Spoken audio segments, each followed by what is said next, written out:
Everyone, thank you for joining us today. I am Sunny from Team Handshake. I'm really excited to welcome you all here today. Just a couple quick notes before we get started. We're going to be saving about 10 to 15 minutes for questions from all of you, the audience. So be sure to put your questions in the Q&A box. Again, the Q&A box, not the chat box. So we'll do our best to answer some of them before we end today. And without further ado, I'm going to be turning it over to Megan. So let me stop screen share. Hi, everyone. I am so excited to be here today speaking with all of you about resumes. It's a topic that is very near and dear to my heart, and I know it is for the people at Handshake as well. So excited to be answering your questions and discussing this topic. A little bit about me. I am a corporate recruiter with PowerSchool, and I really specialize in all things university recruiting as well as corporate recruiting. So without further ado, we will get started. As Sunny said, super excited to answer all of your questions in the Q&A box in the last 10 or 15 minutes. So let me know what questions you have.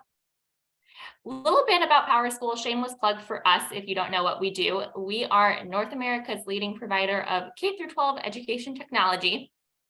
Right now, just about 75% of US students will use a PowerSchool product by the time they have graduated high school. So odds are, more likely than not, whether you realize it or not, you have used a PowerSchool product at some point in your education, which is super exciting. Really great time to be joining us. We're having a huge international expansion in 2023. Obviously, I'm biased, but I definitely encourage you all to check out our careers page. I believe Sunny is going to drop that somewhere in the chat to check out the opportunities that we have available right now. Here is as well all the companies that are also under the PowerSchool umbrella. So if any of these names are familiar to you, you have an idea of what PowerSchool is doing to power the education ecosystem. But without further ado, why resumes? Out of all the topics that we could have chosen for this presentation, why is this the one we landed on? Well, long story short, I am definitely of the opinion that there is nothing you can do to better influence your career search than a well-formulated resume. A great resume may not get you a job, but a bad resume certainly will not. So that is why this session is devoted to tips and tricks for you all to develop the best resume you possibly can, so you are putting the best foot forward in your job search.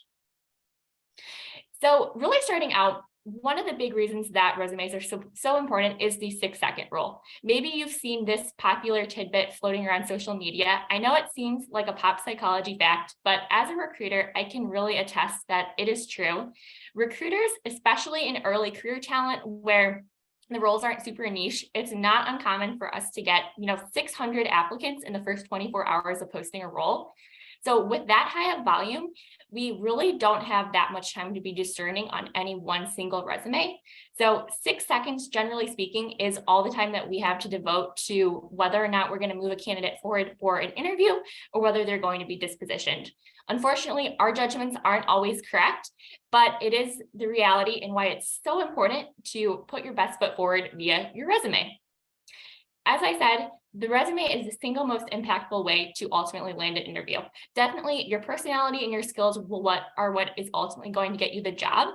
But when you want your foot in the door, the resume is really all we have to go off of about who you are as a potential employee. So more so than networking, more so than optimization of any social media profile like LinkedIn or Handshake, really the resume is what you want to be focusing on.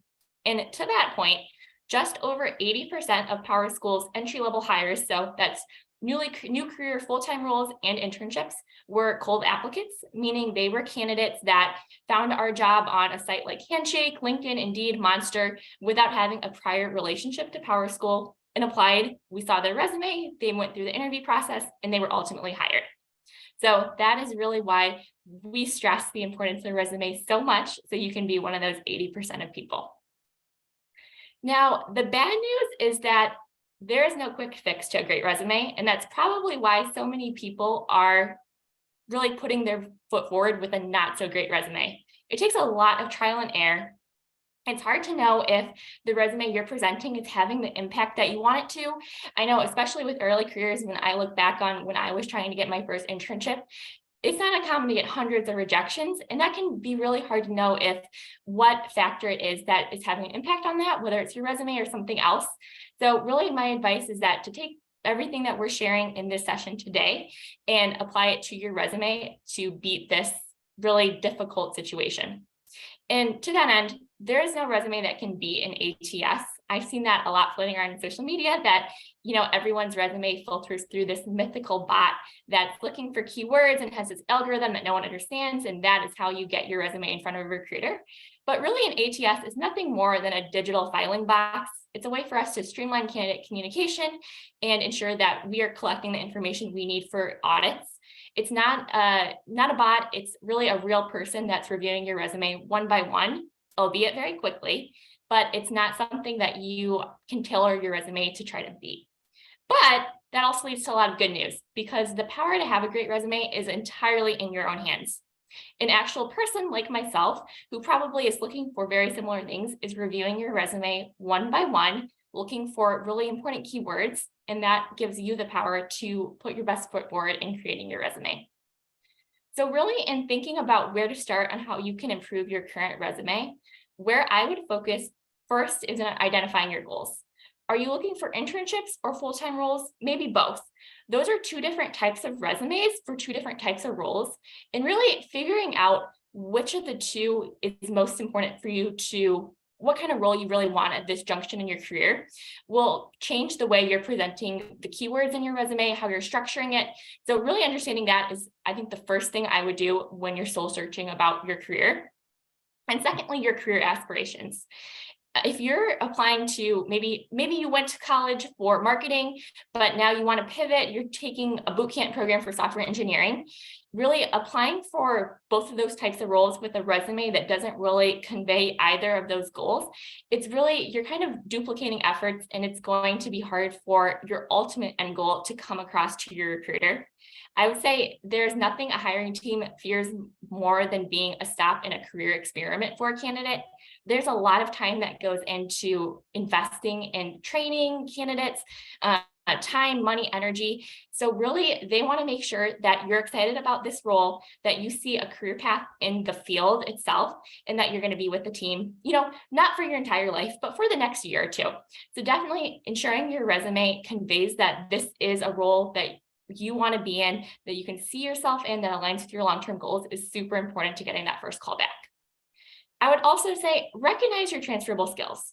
Probably the number one thing I hear from early career talent is it's hard to get experience when you don't have experience. And I 100% get that. I remember that feeling so well, and it's really stressful. But you probably do have transferable skills that you don't even realize.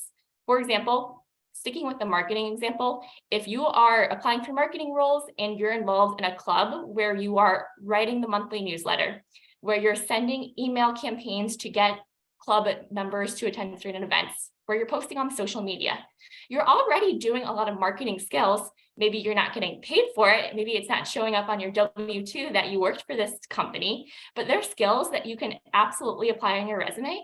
And they show a recruiter that one, this is a field you're passionate and excited about, and you're already taking steps to grow your skill set. So that is definitely really where I would focus on as we pivot into some tangible resume tips for how we can improve our resumes. So what I would include is a link to a professional profile or portfolio. Now, I am not a recruiter that has super strong feelings on 1-page versus 2-page resumes, but either way, the simple fact of the matter is resumes are inherently generic. There's not a lot of space to convey your personality, and that's by design. Really, they're not supposed to be, this in-depth look at who you are as a potential employee. They're definitely surface level. But by using one of these other avenues, you give an interested recruiter this path to understand a version of yourself that's so much more fleshed out than a resume could ever be. So that's why I suggest under your contact info, maybe you have your name, your phone number, your email, add a link to something like a LinkedIn profile, or if you're in a design field or a software engineering field, a portfolio that you have of your previous work. It shows that much more commitment to the field. And also, if you're in that first HR interview, it gives the recruiter something to talk about and for you to flesh out your experience that much more and elaborate on the experiences that you already had. I also always encourage students to add a company profile to their company. Granted, if you did an internship with Target, everyone knows who Target is. You don't need to include what that is. But for a company like PowerSchool, that's maybe a little more niche, I think it can be helpful to include a short one-sentence summary of who we are as a company underneath your title, employer, and duration of employment. For example, if PowerSchool is an ed tech company, as a recruiter, if I see a candidate came from another ed tech company, I am that much more likely to contact them because I know that they have all of this knowledge about the ed tech space, our customer pain points, our customer needs, how we market to them. And that's really hard to train and teach. So if someone's coming in with that knowledge, it makes it that much easier for them to ramp. And it's a lot more likely that they'll ultimately be a successful hire. So definitely, I encourage candidates always to put that on there, especially too, for example, PowerSchool being a public company, there's certain regulations that public companies have. So maybe you work in an accounting firm or an accounting department of a public company, and you're trying to pivot to another public accounting company, they'll look really favorably upon that because you already have this understanding of the different audit and regulations that they have. So that's why my recommendation is always to include that. It doesn't take up a lot of space on your resume, but it gives the recruiter kind of a grounding of the employment that you're coming from and how it can be applicable to this new role. And this, if you take nothing away from this presentation, let it be this: numbers, numbers, numbers. I love to see a resume that has several bullet points of clear, objective number statements. So for example, if you just had conducted user interviews with parents, teachers, it could mean you conducted one interview. It could mean you conducted 100. Those are two very different skill levels. And without you putting a number in there, I don't really understand how big of a role it played in your experience. So by grounding that there, it shows, oh, if you did 20 plus interviews over the period of 3 months, this is something you got a lot of hands-on experience with, and it's really applicable to some other aspect of XYZ role you're currently applying to. And it's just really, I think it's a lot, so much of resumes can be subjective, but what hiring managers love is objective facts. Really, hiring in any case, it's a gamble. You try your best to make sure that it's as objective as possible, but there'll always be that degree of subjectivity creeping in. So numbers just make the entire hiring experience feel like it's a little more grounded in something that we can measure. And that reassurance is really comforting for hiring teams. I would also tie your current experience to future aspirations. I know for me as well, my college major does not really align with what I'm doing currently at all. I was a psychology major, now I'm in HR. And while that's not the most unnatural transition, it's not what immediately jumps to mind. And I'm sure a lot of you are in that similar position where you're working on a major, but you maybe have this other career path that's seemingly unrelated that you want to explore further. So I would think really, really hard about what you ultimately want your career path to look like. Say you want to become a business analyst and identify the skills that are really needed for that role. It could, for example, they use a lot of Excel, they use a lot of tools like Domo, Power BI, etc. So identify things in your past experience that showcase that skill set, apply it to your resume. It's also a great opportunity of, if you have previous work experience, you're completing an internship right now, it could be a great way for you to go to your manager and ask, I know that I want to be a business analyst when I graduate. Can I take on a project that will allow me to grow that skill set? And then boom, you have a tangible skill you can put on your resume. You have an experience to back it up when you're asked about it in your interview, and it's going to make you that much stronger of a candidate. Now, here's what I would ditch: objective statements. I see this a lot of times, something like, I am a senior student at XYZ University applying for XYZ job to apply my skills. And obviously, I can see your resume in here that you applied for it. I know that you're interested, but it doesn't really tell me any more about who you are, how your experience is applicable, or anything like that. It's very surface level. And definitely resumes, you're already so crunched on space and time. You really want everything to have an impact. So I would the only really instance where I would use an objective statement personally is if you're making one of those career pivots that doesn't necessarily make sense with the education and prior experiences that you have. So I see a lot of times I have students that they are earning, for example, a computer science bachelor's, but they've realized they really want to go into a UX or a product management type field. So you could put you are a computer science graduate, you had XYZ experiences that showed you that you have XYZ interests, and here's what you're passionate about, here's why I'm making this pivot. Doesn't need to be more than 2 or 3 sentences, but it makes sense.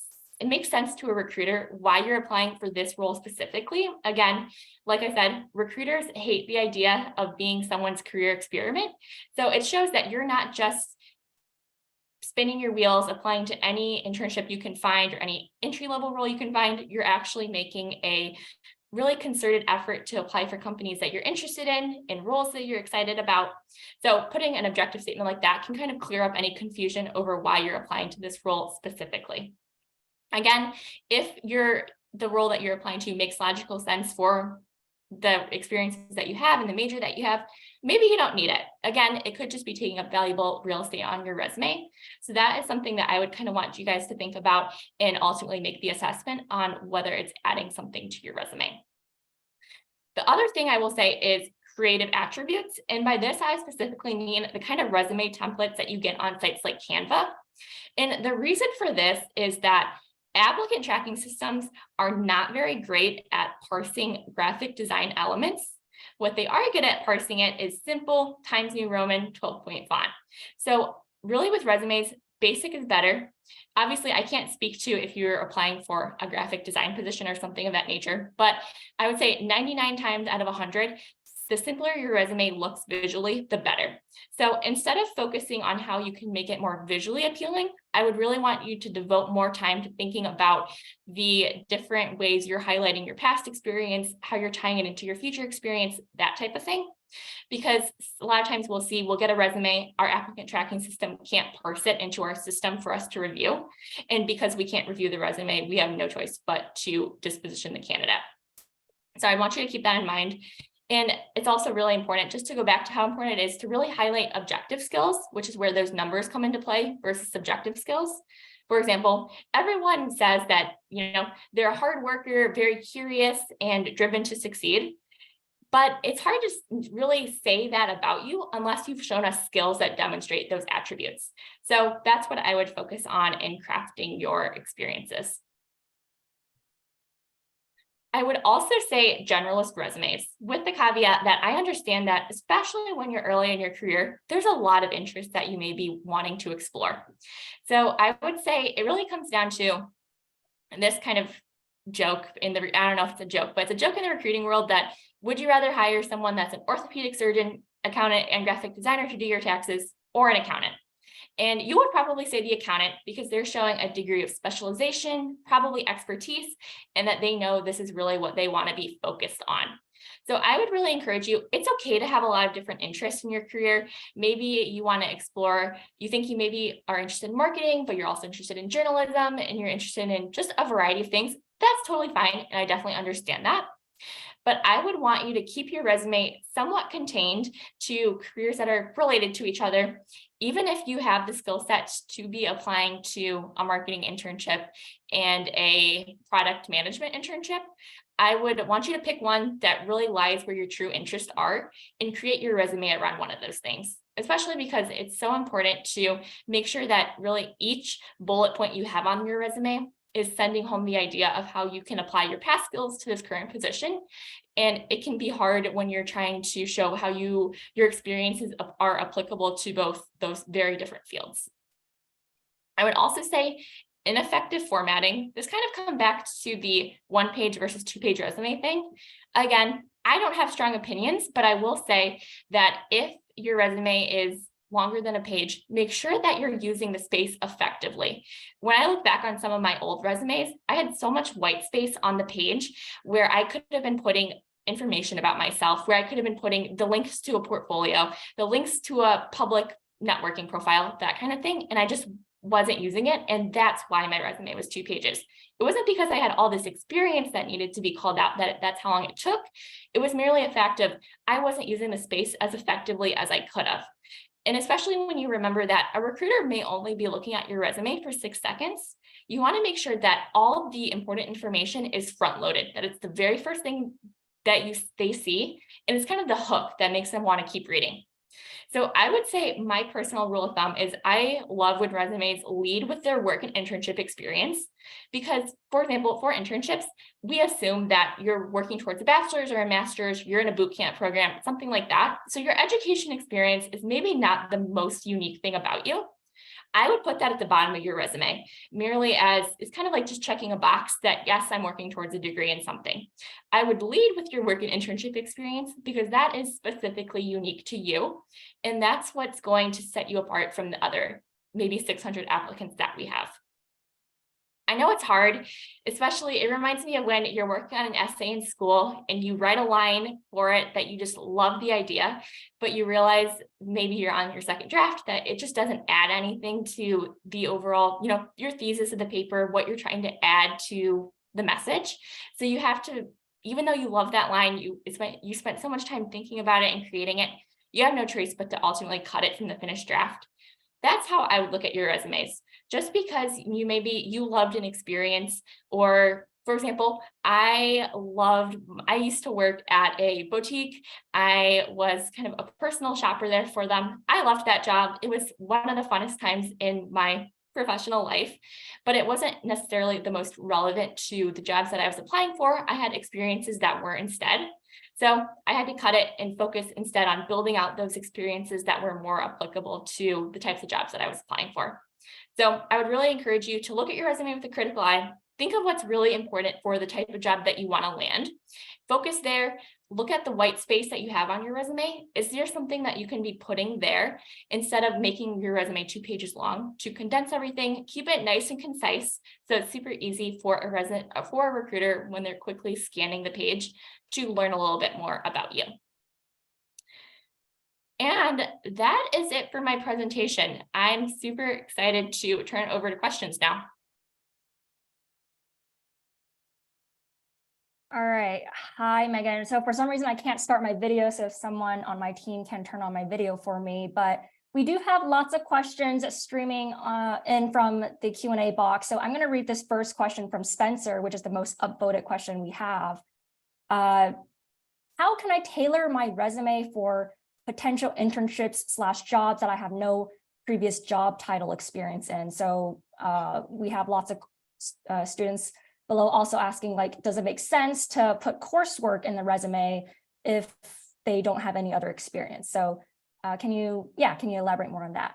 Yeah, definitely. I think with this type of question, like I said, I know it's really hard. It's that conundrum of how do you get experience when you don't have experience? How do you get your foot in the door for the first time? And really what I would tie this back to is even more so than coursework, I think the clubs that you're in are really the most important thing for how you can tailor your resume. I've seen so many students involved in different organizations through their college or through other extracurriculars. And there's so much that is really relevant for the work that you do in a club and the work you do in your first full-time role or your first internship. So I would think about things that you could be doing if you're part of any clubs, or maybe if you're not a part of any student organizations, clubs that you could join so you can get that experience, how you can be involved in those organizations so you have things to put on your resume. Like I said, I use the example of marketing, writing newsletters, but it could also be, I've seen students for software engineering internships that organized like a hackathon event at their university. Things like that show a lot of involvement in your role. They show going above and beyond for the success of your club. And those are things, the soft skills that, especially for a first full-time role, that hiring managers are looking for. So that is what I would want to be thinking about. Love it. Love it. Okay. Our next most upvoted question here. Is it better to reach out to recruiters first via Handshake/LinkedIn or email, or just directly apply on the company? I think that if you can find the recruiter who is working that role, definitely it never hurts to message. You may not get a response, especially because, for example, PowerSchool has 8 different recruiters. We recruit for a lot of different things. You may not be messaging the correct recruiter for the role that you are applying for. For example, I recruit for marketing roles primarily. So if you message me about software engineering, I may not have the most relevant information for you. But that's why I would also say that a lot of recruiters on their, on their Handshake profile, on their LinkedIn, they may list out the types of roles that they specifically recruit for. So go through those profiles and see if you can find the fields that they do and how they line up with the role that you're applying for. Also, campus recruiters specifically are a good place to start. So definitely, if you can find the correct recruiter, definitely message them. I would say, hi, my name is Ellie. I applied for this role last night. Here's my resume as well in case you didn't see it. I would love to set up some time to chat. If you have a Calendly link, put that in there. Give a few different times you're available. Make it easy for scheduling. Quick 1 or 2 sentences on why you're excited about the role, why you believe you could be a good fit. And I think that's probably the best approach. Love it. All right. So we have lots and lots of questions about cover letters here. So yes, please clear it up for us. Yeah. What is the impact of a cover letter in the recruitment process? I would say practically non-existent. For example, I know cover letters are super common in government jobs, higher education jobs. They are not at all common in the tech sector because in fact, in our applicant tracking system that we have, we do not even have an option for you to submit a cover letter. I know sometimes candidates will attach it in front of their resume, and that's totally fine. We don't reject them because they took the time to add a cover letter to their resume, but they really did not need to go to that work. We were just as likely to read their resume if they jumped straight to the resume part. So definitely, instead of spending time crafting an individual cover letter for every company, focus your efforts on how you can make the most impactful resume that you can, how you can reach out to recruiters that are associated with the role you're applying to. I think that's a lot better use of your time. Gotcha. All right, this next one from Olivia. When is it good to apply to multiple opportunities under one company versus maybe just applying once and then hoping they see it and forward it to the best position? It sounds like they're not really sure what they want to do. So they want to apply to as many opportunities as possible, but also don't want to risk looking unfocused. So what's your advice there? I 100% understand that. It's something we see all the time. And I would say with people later in their career, they've been really established in their field for a long time. For them, I would definitely encourage them to be very focused, be very discerning in deciding the roles that they want to apply in, just because when you're mid-career, you're not just applying for marketing roles, you're applying for field marketing, digital marketing, very niche subsets of marketing. But when you're early in your career, I think casting a wide net's totally okay, as long as it's something that you're genuinely interested in and genuinely think that would line with your ultimate career goals. I would encourage you to apply. In fact, we had someone our last intern cycle, I think she had applied to like 30 different roles over the course of several different years.